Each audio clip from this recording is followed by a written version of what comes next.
اللہ اللہ کر کے سارا سفر گزرا۔ سارے راستے ارونا اس کا سر کھاتی آئی تھی اور بلال سعید کے گانے سنتی آئی۔ اقرار جیسے اس سنگر سے کوئی لینا دینا نہیں تھا، البتہ اب اس سے نفرت ہو گئی تھی۔ اب خدا کا واسطہ اپنا منہ بند کر لو۔ اقرار نے گاڑی جب گاؤں کی سڑک پر ڈالی تو اس نے اب اس سے معافی مانگی، اس قصور کی جو اس نے کبھی کیا ہی نہیں تھا۔ مزہ آیا نا؟ میں تو چاہتی ہوں تمہارے ساتھ ایک اور لمبا سفر ہو، لیکن میں یہ غلطی دوبارہ نہیں کرنا چاہتا۔ اقرار نے صرف سوچا، کہاں نہیں۔ شام ہو چکی تھی جب وہ گاؤں پہنچے تھے۔ کافی لمبا سفر تھا، ارونا بہت تھک چکی تھی۔ بقول اس کی اقرار نہیں تھکا تھا، اس نے تو بس گاڑی چلائی تھی۔ سارا ڈانس تو اس نے کیا تھا اور کھایا بھی اس نے تھا۔ اس کے معمول لوگوں کے گھر آپس میں ایک چھوٹے دروازے سے جڑے ہوئے تھے، البتہ ان کے گھر نئی طرز کے بنے ہوئے تھے اور گاؤں میں بس وہی گھر نئی طرز کے تھے۔ وہ اس وقت ڈیرے میں اترے تھے۔ دوپٹہ کر لو، اقرار نے اس سے کہا تو اس نے کر لیا۔ نہ جانے کیوں اس کو اقرار کا اس کی فکر کرنا اچھا لگا تھا۔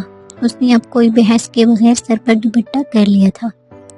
ایک نوکر بھاگتا ہوا ان کی گاڑی کے پاس آیا تھا۔ شاہ جی سامان مینو دے دیں۔ کھانے پینے والی چیزیں تھیں ارونا کے ہاتھ میں۔ اس آدمی کے پاس اتنی ہمت نہیں تھی کہ ارونا سے بات کرتا۔ یہ وہاں عزت کرنا سمجھا جاتا تھا، خاص طور پر سید زادیوں کی عزت کی جاتی تھی۔ نہیں، آپ گاڑی سے سارا سامان نکلوا دیں اور گھر پہنچا دیں۔ ماموں کدھر ہیں؟ دوویں پیر اتھے بیٹھے نے جی، تسی اتھے ہی چلے جاؤ۔ اس نے سر جھکائے دور آدمیوں میں بیٹھے تھے۔ ارونا تم دونوں اندر جاؤ، میں ماموں لوگوں سے مل کر آتا ہوں۔ اقرار نے ارونا سے کہا، میں بھی چلتی ہوں، چلو۔ ارونا نے فوراً سے کہا، وہاں شاید پنچایت ہو رہی ہے، تم گھر میں جاؤ، گھر مل لینا ان سے۔ اقرار نے سنجیدگی سے ہاں اور چابی نوکر کو دے دی، جو اب سامان نکالنے لگا تو ارونا ڈیرے کے گیٹ سے ہوتے ہوئے اندر گھر کی طرف چلی گئی۔ السلام علیکم۔ اس نے سب کو سلام کیا تو ماموں رضا اور ماموں شفقت نے اٹھ کر اسے پیار دیا اور اپنے پاس بٹھا لیا۔ وہاں کوئی پنچایت ہی چل رہی تھی۔ ارونا پہلے شفقت ماموں کے گھر داخل ہوئی تھی۔ جب وہ لان سے داخل ہوتی اندر لاؤنج میں ہوئی تو سب لوگ اسے ایک دم دیکھ کر بے حد خوش ہوئے۔ سب سے پہلے ایمن بھاگ کر آئی۔ یار یہ تو سرپرائز ہی ہے، تم اچانک کہاں سے عارف ہو گئی؟ ایمن نے چہکتے ہوئے کہا۔ اچانک نہیں، تم لوگوں کی طرف سے دعوت دی گئی ہے۔ کیوں ممانی جان؟ ارونا راستہ ممانی کے پاس آئی، جنہوں نے بہت پیار سے اس کا سر چوما۔ جاؤ بہن کے لیے کھانے پینے کے لیے کچھ لاؤ، ممانی نے ایمن کو کہا۔ ارے نہیں ممانی، ابھی میں کچھ نہیں کھاؤں گی، راستے میں اتنا کچھ کھایا، میاں جی کی جیب بھی تو ہلکی کروانی تھی، ارونا نے ہنستے ہوئے کہا اور وہیں صوفے پر بیٹھ گئی۔ وہ زیادہ تر شفقت ماموں کے گھر ہی رکتی تھی کیونکہ اس کی ایمن سے زیادہ بنتی تھی۔ اچھا بیٹا، اقرار کہاں ہے؟ اب وہ زینب سے مل رہی تھی جب ممانی نے پوچھا۔ وہ باہر ماموں لوگوں کے پاس بیٹھا ہے، اس نے جواب دیا۔ اچھا، خاور اور زین بھی وہی ہیں؟ جی میں نے دیکھا ان کو، اس نے حامی بھری۔ بیٹا تم آرام کر لو، جاؤ ایمن بہن کو کمرے میں لے جاؤ، ممانی نے کہا۔ وہ خود کافی بھاری جسامت کی مالک تھی، اس لیے زیادہ چلنا پھرنا ان کے بس کی بات نہیں تھی۔ امی وہ تو ٹھیک ہے، پر اب ارونا میرے کمرے میں تو نہیں سوئے گی نا؟ ایمن نے منہ بناتے ہوئے کہا۔ اس کا سامان ایک نوکرانی لا کر اب رکھ رہی تھی۔ پاگل، اب وہ سنگل تھوڑی، اب ہماری میڈم منگل ہیں، ان کا علیحدہ کمرہ امی نے سیٹ کروایا، زینب نے ہنستے ہوئے کہا۔ ہاں شیما، انہاں دا سامان کمرے اچ رکھیا۔ ممانی نے نوکرانی سے ان کا سامان کمرے میں رکھنے کو کہا، جو سر ہلاتی اب وہاں لے کر جا رہی تھی، جو راستہ نے ان دونوں کے لیے صاف کروایا تھا۔ ارونا بہت تھک چکی تھی، اب وہ سچ میں بس آرام کرنا چاہتی تھی۔ وہ اٹھی اور ایمن کے ساتھ کمرے میں آ گئی۔ یار تم آ گئی ہو، اب ہم نے خوب مزہ کرنا، ایمن نے خوشی سے کہا۔ ہاں باغ بھی جائیں گے، پھل چوری کریں گے، ارونا نے آنکھ مارتے ہوئے کہا۔ یار یہاں تو ابھی بھی بہت ٹھنڈ ہے، کھڑکی کھولی تھی جہاں سے ٹھنڈی ہوا آ رہی تھی۔ نہیں بس آج موسم بارش والا بنا ہوا، اس لیے شاید میں کھڑکی بند کر دیتی ہوں۔ ایمن اٹھی اور بند کرنے لگی۔ نہیں کھلی رہنے دو، اچھا لگ رہا ہے۔ تم بتاؤ ہمسایوں کا کیا حال ہے؟ ارونا نے ایمن کو بھی سب بات بتائی ہوئی تھی، اب جان بوجھ کر اس سے پوچھ رہی تھی۔ اس نے تو ادھر آنا بھی چھوڑ دیا ہے، بس صافی آپی کسی کام سے آ جاتی ہیں، تائی بھی آ جاتی پر فاریہ نہیں آتی۔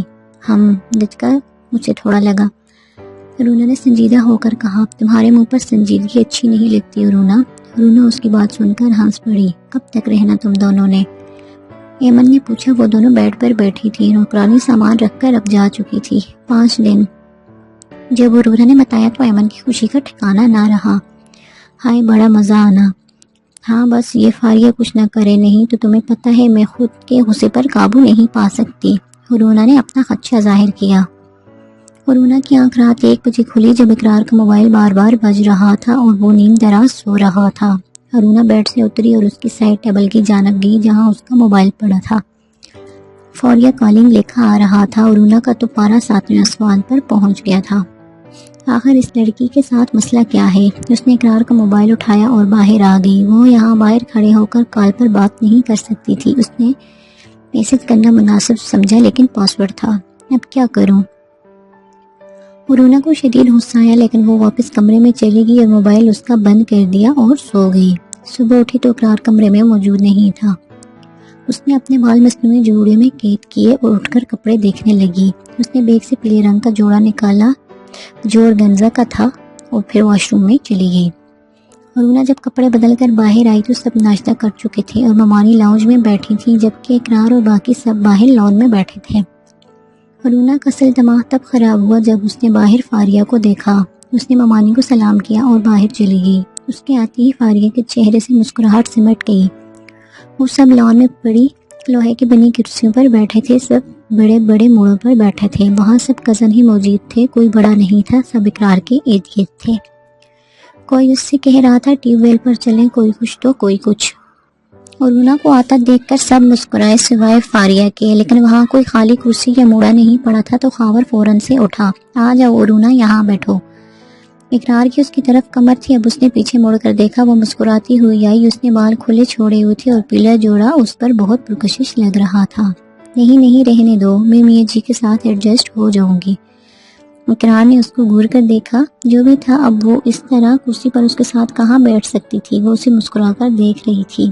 کیوں میاں جی، میں یہاں آپ کی گود میں بیٹھ جاؤں؟ سب لوگوں نے ہوٹنگ کی، جبکہ عرونا کا ایسا کوئی ارادہ نہیں تھا، وہ تو بس فاریہ کو جلانا چاہتی تھی اور وہ کامیاب بھی ہوئی تھی اور فاریہ غصے میں اٹھ کر چلی گئی تھی۔ لو فاریہ چلی گئی، میں وہاں بیٹھ جاتی ہوں۔ عرونا نے جان بوجھ کر کہا کہ سب اسے اس طرح جاتا ہوا محسوس کریں اور خود اقرار کے سامنے والی کرسی پر بیٹھ گئی۔ اچھا اب عرونا فیصلہ کرے گی ہم نے کہاں جانا ہے، جہنم میں لے کر جائے گی تم لوگوں کو۔ اقرار نے دل میں سوچا، کوئی نہیں جانتا تھا جتنا عرونا اس کا سر کھاتی، کوئی اور ہوتا تو خودکشی کر چکا ہوتا۔ یہ بار بار فاریہ تمہارے آگے پیچھے کیوں ہو رہی ہے؟ عرونا نے اقرار کے کمرے میں داخل ہوتے ہوئے پوچھا۔ کب ہو رہی ہے؟ نہیں میں پاگل ہوں، یہ مجھے کچھ سمجھ نہیں آتا۔ جب میں نہیں تھی تو وہ وہاں موجود تھی، جب میں گئی تو وہاں سے اٹھ گئی۔ اقرار نے اس کو دیکھتے ہوئے نفی میں سر ہلایا لیکن خاموش رہا۔ وہ جانتا تھا وہ اس کو جتنا مرضی سمجھا لے عرونا کبھی نہیں سمجھے گی۔ میں نے تمہیں کہا تھا اس کو سمجھا لینا، نہیں تو نقصان کی وہ خود ذمہ دار ہوگی۔ عرونا نے پھر سے اسے دھمکی دی اور باہر نکل گئی۔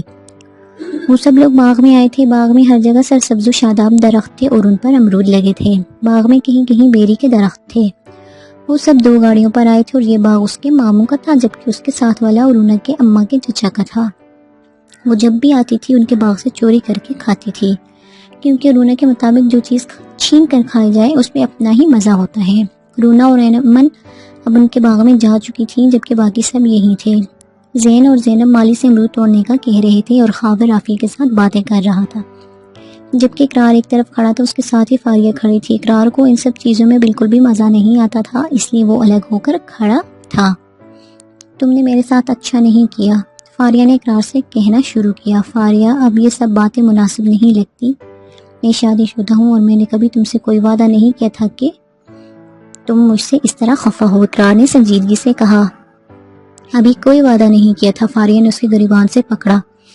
ہاں بہت مزہ آیا۔ عرونا اور ایمن بھاگتی ہوئی آ رہی تھی اور ہاتھ میں امرود تھے، وہ دونوں اونچے اونچے کہکے لگا رہی تھی۔ عرونا کو تو دماغ ہی گھوم گیا جب اس نے فاریہ کو ایسے دیکھا۔ ایمن بھی دیکھ چکی تھی۔ عرونا پلیز کچھ مت کہنا، اس نے عرونا کے چہرے کے بدلتے رنگ دیکھا تو اس نے کہا، یہ آج میرے ہاتھوں سے نہیں بچتی۔ عرونا بھاگتی ہوئی اس کی طرف گئی۔ زینب اور زین نے بھی اسے بھاگتے ہوئے دیکھا تو اس کی طرف گئے۔ اس کو کیا ہوا؟ زینب نے پوچھا۔ پتہ نہیں، چلو چل کر دیکھتے ہیں، زین نے کہا تو وہ دونوں بھی اس کے پیچھے آ گئے۔ عرونا نہیں کچھ مت کرنا، ایمن چلاتے ہوئے اس کے پیچھے آ رہی تھی تو فاریہ بھی چونکنا ہوئی۔ رونا نے آتے ساتھ اس کے گلے کو پکڑ لیا اور بیری کے درخت کے ساتھ لگا دیا۔ اتنے میں عافیہ اور خاور بھی آ گئے۔ رونا چھوڑو اسے، اقرار چلاتے ہوئے رونا کو پیچھے کر رہا تھا۔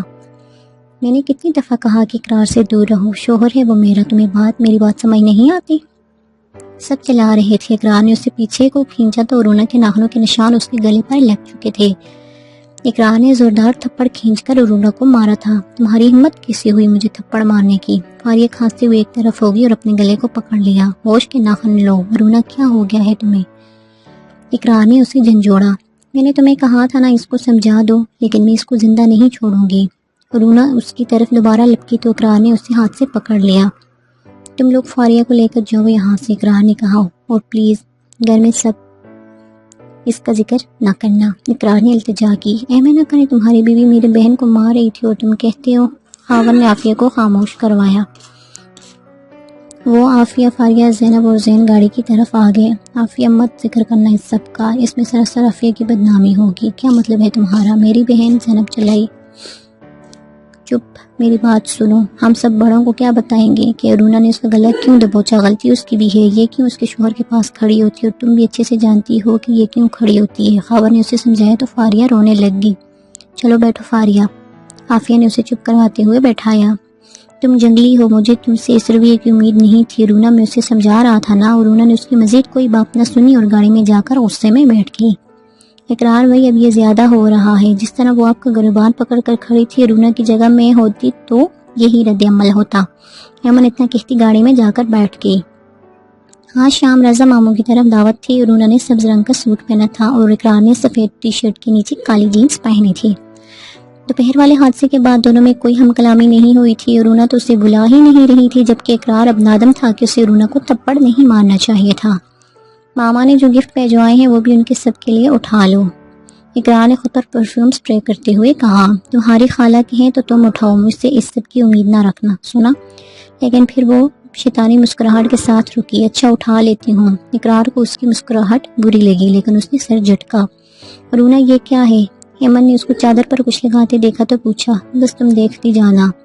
رونا نے اب جو لگانا تھا لگا کر اپنے پرس میں ڈال لیا۔ تمہارے ارادے مجھے ٹھیک نہیں لگ رہے، اس نے آنکھیں بڑی کرتے ہوئے کہا۔ چلو دیر ہو رہی، میرے ساتھ باقی سامان اٹھاؤ۔ اچھا اب بس۔ رونا نے وہ سارے تحفے اٹھائے اور کچھ ایمن نے اٹھائے اور چل دی۔ کھانا کھانے کے بعد اقرار اور رونا سب کو ان کے تحفے دے رہے تھے۔ ان تحفوں میں رضا ماموں کے گھر والوں کے لیے بھی تحفے تھے۔ رونا نے ان سب کو باری باری ان کے تحفے دیے۔ ان پر اماں اور چچی نے ٹیگ لگا کر بیچے تھے جس پر سب کے نام لکھے تھے۔ یہ لو فاریہ، یہ تمہارے بھائی کی شادی کا تحفہ۔ رونا نے اسے مسکراتے ہوئے پکڑایا، جو اسے سب کے سامنے زبردستی پکڑنا پڑا۔ اقرار نے ناگواری سے اور رونا کو دیکھا۔ اس سب کے بعد سب نے مل کر چائے پی اور شادی کی باتیں یاد کی۔ عافیہ کا رویہ رونا کے ساتھ اچھا نہیں تھا، لیکن اسے کون سا فرق پڑتا تھا؟ رونا اٹھی تو کافی شور برپا تھا، شاید باہر کچھ ہوا تھا، اور رونا بہت خوش ہوئی کہ شاید اس کا کام ہو گیا تھا۔ اس نے پاؤں میں جوتا بھی نہیں پہنا تھا اور باہر بھاگ کر گئی۔ یہ سب رونا نے کیا ہے، عافیہ چلا رہی تھی۔ آپ کیا بکواس کر رہی ہیں، رونا ایسا نہیں کر سکتی، اقرار اسی کی آواز میں کہہ رہا تھا۔ کیوں، کل جو اس نے کیا وہ بھول گئی ہو؟ کل کی بات اور تھی۔ عافیہ نے رونا کو دیکھا تو اس تک آئی۔ تم نے کیا نا یہ سب؟ وہاں اور کوئی موجود نہیں تھا، بس رونا، عافیہ اور اقرار کھڑے تھے، باقی نہ جانے کہاں تھے۔ ہاں میں نے اسے منع کیا تھا کہ میرے شوہر سے دور رہے، لیکن اس نے میری بات نہیں سنی۔ ابو بتے ہیں۔ اقرار سر پکڑ کر صوفے پر بیٹھ گیا۔ دیکھا یہ لڑکی، اس نے میری بہن کا کیا حال کر دیا، میں اس کو نہیں چھوڑوں گی۔ عافیہ روتے ہوئے غصے میں پاگل ہو گئی۔ ایسا بھی کیا ہو گیا ہے اب؟ رونا نے حیرانی سے ان کو دیکھا۔ بتاتی ہوں تمہیں کیا ہوا ہے، آؤ تمہیں تمہارے حسد کی آگ کا نتیجہ دکھاؤں۔ عافیہ اسے گھسیٹتے ہوئے لے گئی۔ عافیہ میری بات سنو۔ اقرار بھی ان کے پیچھے لپکا۔ دیکھو کیا تم نے؟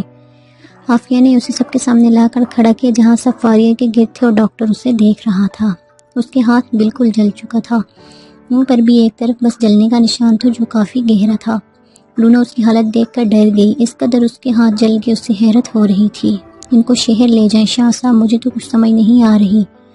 ڈاکٹر نے کہا وہ گاؤں کے ایک معمولی سا ڈاکٹر تھا، اقرار تو دیکھ بھی نہیں پا رہا تھا۔ جلدی اٹھاؤ، رضا ماموں چلائے تھے، میری بچی ممانی کا تو رو رو کر برا حال ہو گیا تھا۔ یہ سب اس رونا نے کیا ہے، عافیہ چلا چلا کر کہہ رہی تھی۔ رونا کو تو اندازہ بھی نہیں تھا کہ یہ سب ہو جائے گا، لیکن کیا تو اسی نے تھا، کوئی بھی آگے نہیں بڑھ رہا تھا۔ اقرار نے جلدی سے اس کو اٹھایا اور اپنی گاڑی کی طرف بھاگا۔ سب اس کے پیچھے گئے۔ مجھے تم سے یہ امید نہیں تھی رونا۔ ایمن نے ایک افسوس بڑی نگاہ اس پر ڈالی، وہ اس قدر گر گئی۔ باقی سب بھی ویسے ہی اقرار کے پیچھے چلے گئے۔ رونا چپ چاپ شفقت ماموں کے گھر آ گئی، جہاں زینب اور ایمن موجود تھے۔ باقی سب تو اسپتال کے لیے نکل گئے تھے۔ اس کا دل اب ڈر رہا تھا کہ ابا کو پتہ چل گیا تو اماں کیا کہیں گی۔ چچی وہ خوف کے مارے اپنے کمرے میں چلی گئی۔ ان کو HFS کا بین ہوا ہے، ڈاکٹر صاحب سب کے سامنے بتا رہے تھے۔ جی ڈاکٹر، یہ مجھے اپنی خالہ کی طرف آئی ہوئی چادر کر کے دکھا رہی تھی تو اس کی یہ حالت ہونے لگی۔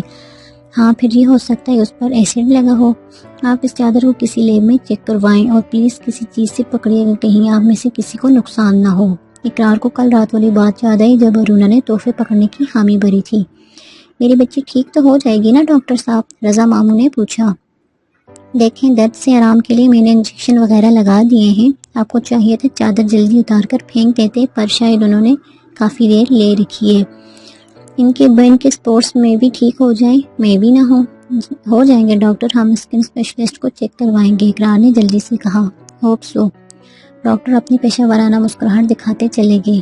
کیا کر دیا اس رونا نے؟ میری بچی، خالہ کچھ نہیں ہوتا، دعا کرو کیسے کچھ نہ ہو، نہیں تو میں تم لوگوں کے خلاف ایسا کیس کروں گا نا تو تمہاری بیوی نہ تم بچ پاؤ گے۔ اقرار خاموش ہو گیا، ان کا غصہ بجا تھا۔ ماموں نے اپنا موبائل نکالا اور نمبر ڈائل کرنے لگے۔ مہر، مجھے تمہارے گھر سے یہ امید نہیں تھی، تم لوگ آج یہاں آؤ۔ رضا ماموں نے شمائلہ کو فون کیا تھا۔ نہیں، آخر ہوا کیا ہے؟ آؤ تمہیں تمہاری بچی کے کارنامے دکھاؤں۔ پر بھائی جمال کی میٹنگ ہے، میں نہیں آ سکتی۔ شمائلہ بیگم کو حالات کا اندازہ نہیں تھی، اس لیے دونوں نے بہت تحمل سے کہا۔ باہر میں گئی تم لوگوں کی میٹنگ جہاں میری بچی مر رہی ہے کیا؟ شمائلہ بیگم نے حیران ہوتے ہوئے کہا۔ رضا ماموں نے غصے سے فون رکھ دیا۔ تقریباً رات کے وقت شمائلہ، شازیہ اور جمال صاحب آ چکے تھے۔ ان کو راستہ ممانی سب بتا چکی تھی۔ رونا کدھر ہے؟ شمائلہ نے پوچھا۔ صبح سے کمرے سے ابھی تک باہر نہیں نکلی اور کافیہ کہتی ہے کہ اس نے اقرار کے سامنے اپنا جرم قبول کیا۔ شمائلہ نے کمرے کا پوچھا اور ادھر چلی گئی۔ دروازہ کھولو، شمائلہ بیگم غصے سے کہہ رہی تھی۔ رونا نے دروازہ کھولا تو اندر وہ دیکھ کر ہی حیران رہ گئی تھی۔ وہ تیار ہو کر میک اپ لگا کر بیٹھی تھی۔ تم میں ذرا بھی شرم نام کی چیز ہے؟ اتنا سب کچھ کر کے تم تیار ہو کر بیٹھی ہو؟ شمائلہ نے اس پر ایک نظر ڈالی تو ہائی ہیل پہنے، سفید رنگ کا سوٹ پہنے میک اپ کر کے کھڑی تھی۔ میں جانتی تھی آپ آنے والی ہیں اور میرا منہ لال ہونے والا، اس لیے میں پہلے ہی بلش آن سے منہ لال کر لیا، اس نے ہنستے ہوئے کہا تو اماں نے اسے کھینچ کر ایک تھپڑ مارا اور پھر نہ جانے کتنے ہی تھپڑ اماں نے اس کے گال پر مارے۔ باہر سے سب آ چکے تھے، جمال صاحب بھی، شازیہ اور ممانی۔ انہوں نے شمائلہ کو روکنے کی کوشش کی لیکن وہ رکی نہیں، اور وہ تب رکی جب رونا بے ہوش ہو کر گر گئی۔ اس لڑکی نے ہمیں کہیں منہ دکھانے کے قابل نہیں چھوڑا۔ ممانی اسے اٹھانے کے لیے آگے ہوئی تو جمال صاحب نے روک دیا۔ اس کی یہی سزا ہے، اسے مرنے دیں، اور سب لوگ دروازہ بند کرتے باہر چلے گئے۔ پوری رات اور اگلا پورا دن گزر گیا تو شام کو فاریہ کو بھی واپس لے آئے۔ اقرار سارے وقت میں ان کے ساتھ ہی رہا تھا، سب خاموش تھے، کوئی کسی سے بات نہیں کر رہا تھا۔ شمائلہ اور جمال صاحب اسے پوچھنے گئے تھے لیکن اقرار نے ہی انہیں واپس بھیج دیا کہ کہیں طیبہ یا تیمی کے ساتھ کوئی برا سلوک نہ کرے۔ اقرار اب شفقت ماموں کے گھر آیا تو اس نے ایمن سے رونا کا پوچھا، وہ اس سے خود اب پوچھنا چاہتا تھا۔ رونا کو تو اس دن تیمی نے اتنا مارا تھا وہ بے ہوش ہو گئی تھی، اور اس کے بعد نہ وہ کمرے سے نکلی نہ ہمیں کسی نے جانے دیا۔ اقرار بھاگ کر کمرے میں گیا کہ 2 دن سے اس نے کچھ نہیں کھایا۔ جب وہ کمرے میں داخل ہونے لگا تو لاک تھا، وہ ڈر گیا کہ کہیں رونا نے خودکشی تو نہیں کر لی۔ اس نے جلدی سے ایمن سے چابیاں منگوائیں۔ ایمن نے کمرے کی چابیاں لا کر دیں۔ جب اقرار نے دروازہ کھولا تو اس کے ہوش اڑ گئے، وہ نیچے گری ہوئی تھی، منہ پر تھپڑوں کے نشان گہرے تھے، 1-2 جگہ پر خون جمع ہوا تھا، شاید تائی جان کی انگوٹھی اسے لگی تھی۔ اقرار نے فوراً سے اسے اٹھا کر بیڈ پر لٹا دیا۔ ڈاکٹر کو فون کرو ایمن۔ اقرار چلایا تو ایمن نے فوراً سے اپنا فون پکڑ کر نمبر بلایا اور ڈاکٹر کو بلایا۔ پانی لاؤ، پانی۔ اقرار چلا رہا تھا تو سب اندر آئے کہ یہاں کیا ہو گیا ہے۔ رونا کی حالت دیکھ کر سب حیران ہو گئے تھے۔ تیمی کہ آپ نے کیا کر دیا، اور کسی نے رونا کو اس کے بعد دیکھا تک نہیں، آپ لوگوں کا دماغ درست تھا؟ اقرار چلا رہا تھا، ایمن نے اسے پانی لا کر دیا تو اس نے رونا کے منہ پر پانی کے چھینٹے مارے لیکن وہ ہلی نہ۔ سب پریشان ہو گئے تھے۔ میری بیوی کو کچھ ہوا تو میں چھوڑوں گا نہیں کسی کو، اقرار سب سے کہہ رہا تھا۔ آخر ایسا بھی کیا تھا؟ وہ بے ہوشی تو تھی، اقرار کی آنکھوں میں پانی کیسا تھا؟ اور یہ تو وہ مجرم تھی جس نے اس کی محبت کا چہرہ بگاڑ دیا تھا، پھر بھی شاید اس میں انسانیت زندہ تھی۔ اتنی دیر میں ڈاکٹر آ گیا اور اس نے ارونا کو دیکھا۔ پریشان نہ ہو، بس کمزوری ہے، میں ڈرپ لگا دیتا ہوں، ٹھیک ہو جائیں گی۔ ڈاکٹر نے کہا تو سب کی سانس میں سانس آیا۔